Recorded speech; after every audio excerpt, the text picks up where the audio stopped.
Shoulder replacement surgery is most commonly performed for severe arthritis of the shoulder joint, but can also be performed in the setting of an irreparable tear of the rotator cuff or a severe shoulder fracture. Patients that undergo shoulder replacement surgery have failed initial non-operative treatment. Those options include home exercises or formal physical therapy, oral medications, and a cortisone injection. The primary benefit of shoulder replacement surgery is to alleviate the pain that was caused prior to surgery. An added benefit of shoulder replacement surgery is that it oftentimes improves range of motion compared to where it was before surgery.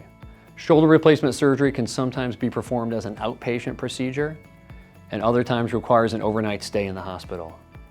After surgery, patients are in a sling with limited use of the arm for the first few weeks after surgery. Physical therapy is an important part of the recovery process and helps the patient regain range of motion and strength of the shoulder.